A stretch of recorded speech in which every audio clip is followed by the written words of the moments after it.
approaching Doha, Qatar. We will not reveal that we're journalists upon entry. The Qatari government does not want to show openly what we're going to film here undercover. It's a journey to the richest country on earth.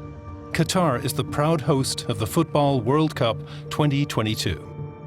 And everywhere, construction is going on for it, at the stadiums and the infrastructure. But not by locals.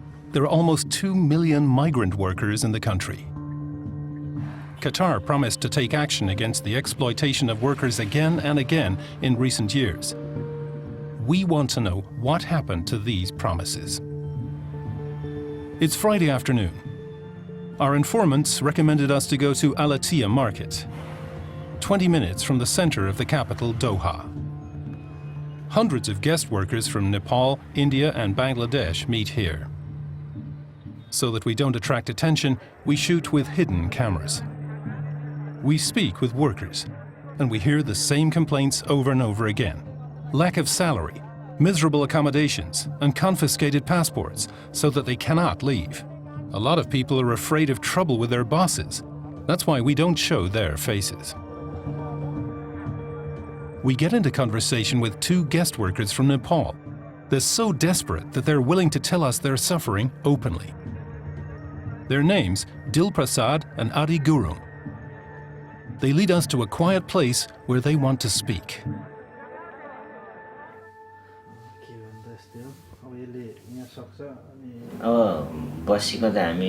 Together we are 125 workers who are stuck here. We're prisoners. Every day we eat bread and drink water. Without money, we can't afford anything else. Month after month, our situation is getting worse. I can't do it anymore. I just want to go home. We can't even call our families in Nepal. If only the company would just pay us the money we deserve. Since November, the company boss told us again and again that our salary would arrive. He kept asking us to be patient. In the beginning, we believed him and kept on working. In March, after 4 months without money, we stopped working. Together, we all demanded our salaries, but the boss just refused.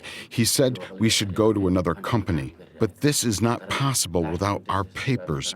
For this reason, we appealed to the labor court, but nothing happened. What they tell us shouldn't exist anymore.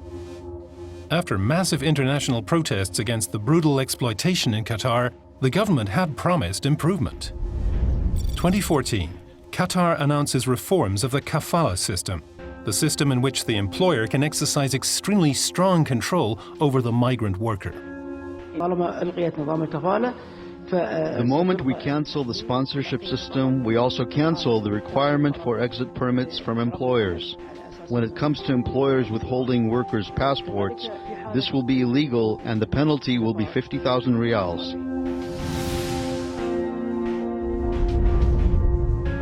In 2015, a new electronic payment system was introduced. Salaries are now to be paid monthly. In 2017, a minimum wage of 750 riyal was introduced. Converted, slightly over 180 euros per month. Since 2018, a new committee has been set up to deal with complaints from migrant workers within 3 weeks. The International Labour Organization, ILO, ended its investigation against Qatar and literally praises the measures taken so far as a very encouraging development. Around 2 million workers in all kinds of sectors will now enjoy better protection. We want to check whether Dil and Adi, the 2 workers from Nepal, told us the truth. So that we can get our own impression, we would like to see their camp and their colleagues. They warn us, security services and police officers are patrolling in civilian clothes around the workers' camps. Anyone who interviews the workers or enters their camps without permission can be arrested. There are plenty of examples of this. This is what it looks like when journalists officially come to Qatar. Almost at the same time as we do, colleagues from ARD officially shoot in the Emirate on the occasion of the completion of the first World Cup stadium. A showcase camp is presented to them, room for 40,000 migrant workers. Meticulously clean outside as well as inside. The colleagues can conduct interviews, but only with selected workers. The interpreter is also the superior of the workers. Everything seems to be fine. One notices the insecurity of the workers. The salary is good. There's no problem at all. How much money do you earn? 340 euros. 1,400. Is that fair? Yes. And this is what reality for Dil and Adi looks like. They show us their camp. Again, we shoot with hidden camera. The outside toilets for almost 200 residents, 40 degrees heat, and it smells biting like urine. In the corner, discarded broken beds, bulky waste. Then we go inside. On the way to the first floor, dirty walls, dead cockroaches.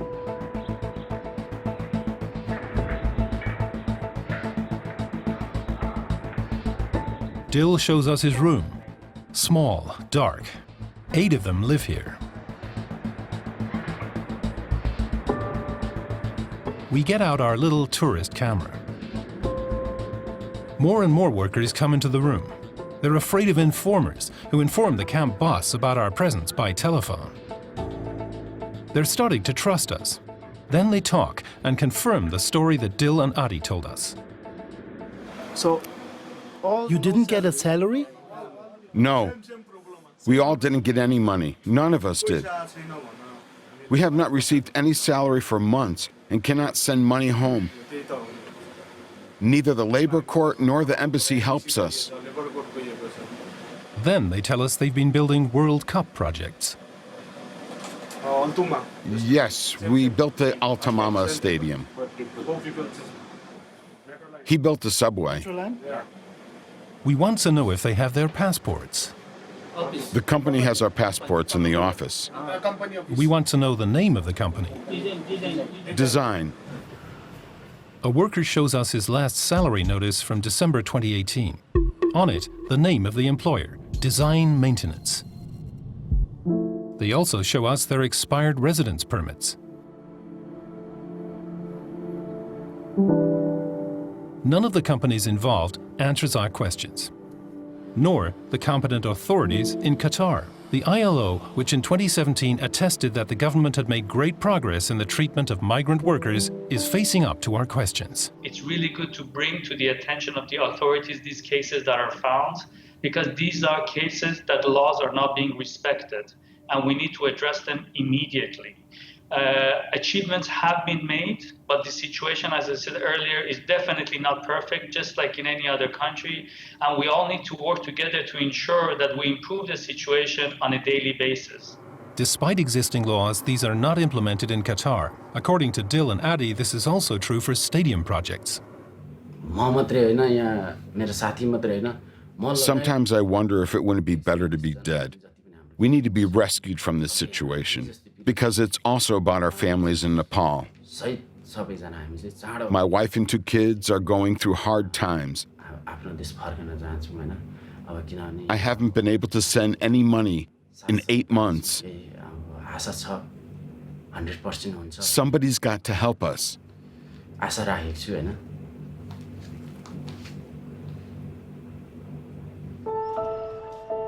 We're on our way to Kathmandu, where Adi can't go back because his employer confiscated his passport. Nepal is one of the poorest countries in the world, and the families of the guest workers depend on the money that their fathers, brothers, and husbands send home from Qatar.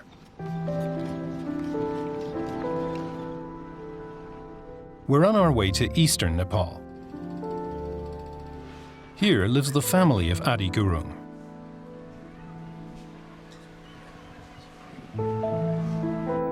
His wife is desperate. Adi no longer sends money from Qatar. He's been there for 3 years with interruptions. There hasn't been any money for 8 months. Before that, it was between 15 and 20,000 rupees. That's the equivalent of between 120 and 160 euros, with which Adi Gurung supported his family, and which have not arrived for months. How are you doing? It's very difficult. The school fees are missing.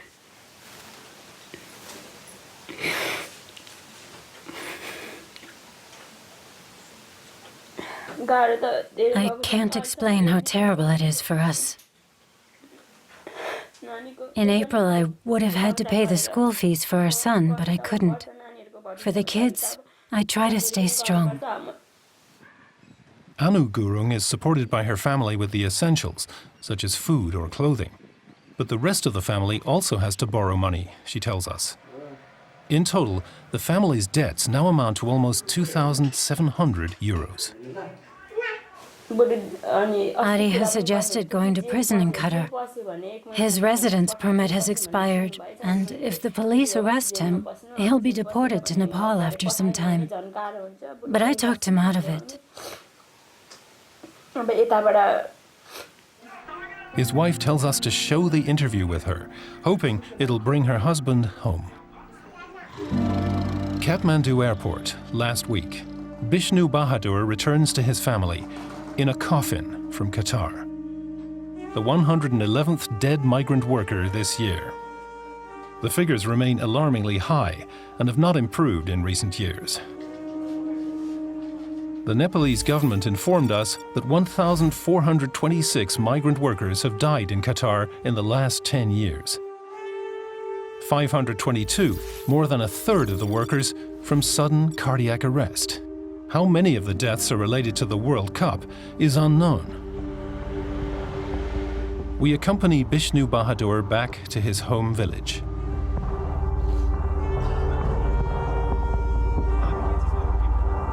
The entire village population takes part in the fate of the family.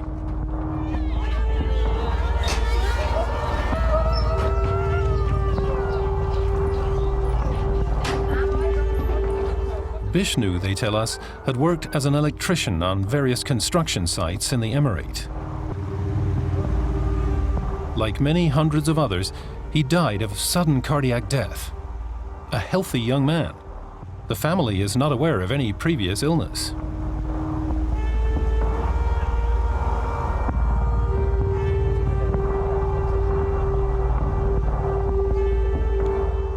The health examination for departure 9 months ago described him as fit.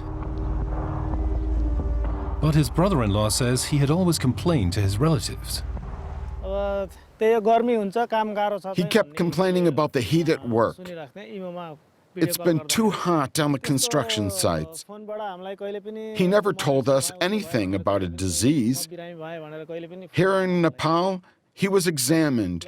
Also on arrival in Qatar for the work permit, he was examined. He was always healthy. We have one last appointment with former migrant workers in Nepal. Anil Kanu and Naginder Yadav have been working in Qatar for 5 years, of which over a year for the Qatari company Tawassol at the Al Bayt Stadium. They show us their contracts and these photos from inside the stadium. For months, they did not receive salary as a stadium construction worker, they say, and they're making further massive allegations against the company Tawassol. We were afraid for our safety, especially at high altitude.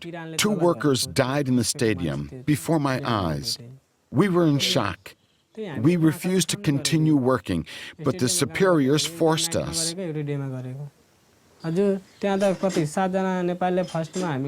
Another time, 7 workers were beaten for no reason in Tavassol's office.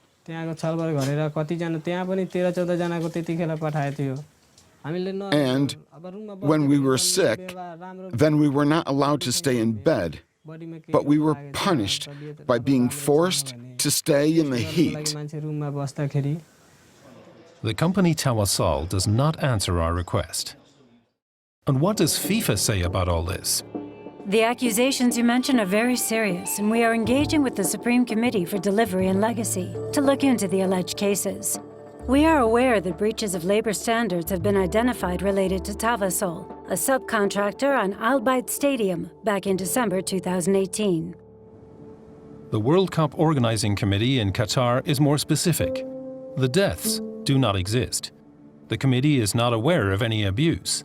In the meantime, wages have been paid to 23 workers. As long as Tawasol does not comply with labor standards, the company should no longer be eligible for future World Cup projects. This is the first time that FIFA publicly admits that there have also been violations of labor standards on the World Cup construction sites. The words of the newly re-elected Gianni Infantino ring hollow. This World Cup will leave really a great legacy. Already on the social side, already now, it has had a very important social impact. When we think about all the debates and discussions on human rights, on workers' welfare, well, without the World Cup, these debates would not have happened, and the improvements which have happened would not have happened either.